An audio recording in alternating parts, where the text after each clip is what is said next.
Assalamualaikum warahmatullahi wabarakatuh. Perkenalkan, nama saya Aziza Muhammad dengan akhiran NPM 056. Di sini saya akan menjelaskan cara kerja sistem operasi DOS, Windows, Macintosh, dan Linux.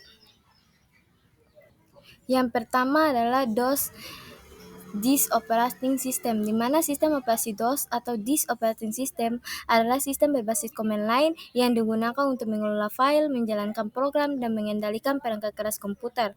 Berikut adalah cara kerjanya secara singkat. 1. Booting. BIOS membuat DOS dari disk ke memori saat komputer menyala. 2. CLI atau Command Line Interface. Pengguna mengetikkan perintah di prompt untuk melakukan operasi seperti mengelola file. 3. Manajemen file, di mana DOS menyediakan perintah seperti dir, copy, del untuk mengelola file dan direktori. 4. Manajemen memori. DOS mengelola memori komputer hingga 640 KB dengan keterbatasan pada pengguna memori lebih besar. 5. Eksekusi program, di mana program dijalankan dengan mengetikkan nama file eksekusinya. 6. Manajemen perangkat atau IOS. DOS mengendalikan perangkat input atau output dengan driver. 7. Boot processing. Pengguna dapat mengotomisasi tugas dengan file batch, di mana DOS dirancang untuk operasi sederhana, tetapi terbatas pada memori dan multitasking, sehingga akhirnya digantikan oleh sistem berbasis GUI seperti Windows. Cara kerja Windows. Windows menyediakan termuka pengguna grafis atau GUI yang memungkinkan pengguna berinteraksi dengan komputer menggunakan ikon, jendela, dan menu, serta mendukung multitasking, keamanan, dan manajemen file. 1. Booting dan inisialisasi. Saat komputer dinyalakan, BIOS membuat bootloader yang memulai kernel Windows untuk menginisialisasi sistem dan driver dasar. 2. User mode dan kernel mode, di mana Windows beroperasi dalam dua mode. Kernel mode menangani tugas inti, sementara user mode menjalankan aplikasi tanpa mengakses kernel langsung untuk menjaga stabilitas. 3. Manajemen memori. Windows menggunakan memori virtual memungkinkan aplikasi menggunakan lebih banyak memori dengan menyimpan data sementara di hard disk. 4. Antarmuka grafis atau GUI memungkinkan pengguna berinteraksi melalui ikon dan menu, memudahkan navigasi tanpa perintah teks. 5. Sistem file. Windows menggunakan NTFS untuk mengatur file dan direktori dengan fitur keamanan dan enkripsi. 6. Manajemen driver. Windows menggunakan driver untuk mengelola perangkat keras seperti printer dan kartu grafis. 7. Multitasking, di mana Windows mengalokasikannya waktu CPU untuk menjalankan berbagai aplikasi sekaligus tanpa gangguan. 8. Keamanan. Sistem keamanan berbasis akun, firewall, antivirus, dan enkripsi melindungi data pengguna.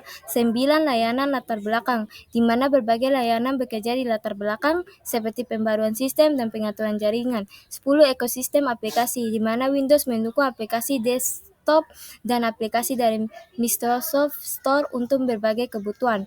Secara keseluruhan, Windows dirancang untuk fleksibilitas, multitasking, dan kemudahan pengguna. Yang ketiga adalah cara kerja Macintosh.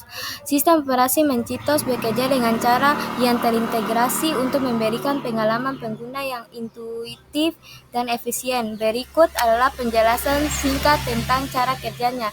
1. Booting. Ketika komputer mesh dinyalakan, firmware memulai proses booting dengan membuat sistem operasi dari hard disk ke dalam memori. 2. Kernel.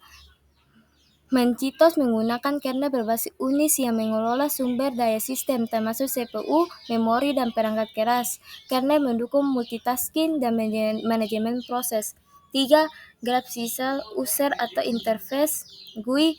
Macintosh menawarkan termuka grafis yang kaya dan intuitif dengan dock, menu bar, dan jendela yang memudahkan navigasi dan pengguna aplikasi. 4. File System. Macintosh menggunakan sistem file APS atau Apple File System yang mendukung fitur seperti snapshot, enkripsi, dan pengelolaan ruang penyimpanan yang efisien. 5. Device drivers. Macintosh menggunakan driver perangkat untuk berinteraksi dengan perangkat keras. Driver ini memastikan bahwa perangkat seperti printer, kamera, dan perangkat menyimpan berfungsi dengan baik. 6. Application Management. Mancitos mendukung ekosistem aplikasi yang luas, termasuk aplikasi asli dan pihak ketiga dengan manajemen memori yang efisien untuk menjalankan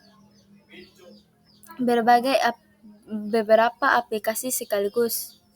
Yang terakhir adalah cara kerja sistem Linux.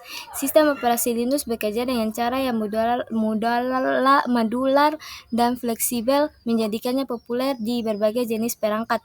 Berikut adalah penjelasan singkat tentang cara kerjanya. 1. Booting. Saat komputer dinyalakan, BIOS atau UEFI memulai proses booting dengan membuat bootloader seperti grup yang kemudian membuat kernel Linux ke dalam memori. 2. Kernel. Kernel Linux adalah inti dari sistem operasi yang mengelola sumber daya perangkat keras termasuk CPU, memori, dan perangkat I/O.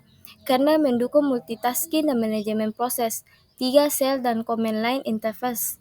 Linux menyediakan shell seperti bash yang memungkinkan pengguna berinteraksi dengan sistem melalui baris perintah, meskipun banyak distribusi juga menawarkan antarmuka grafis. 4. File system. Linux menggunakan struktur sistem file hierarkis yang mendukung berbagai jenis sistem file untuk mengorganisir dan mengelola data. 5. Device driver. Linux menggunakan modul kernel sebagai driver perangkat untuk berkomunikasi dengan perangkat keras. Ini memungkinkan sistem untuk mendeteksi dan mengontrol perangkat secara dinamis. 6. Package management. Linux memiliki sistem manajemen paket seperti apt yang memudahkan pengguna untuk menginstal dan memperbarui dan menghapus perangkat lunak. 7. Security and permission. Linux memiliki model keamanan berbasis pengguna dan grup, di mana setiap file dan proses memiliki izin akses yang menentukan siapa yang dapat membacanya dan menulisnya atau mengeksekusinya.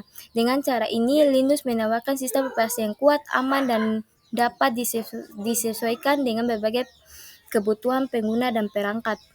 Sekian dari penjelasan saya, terima kasih.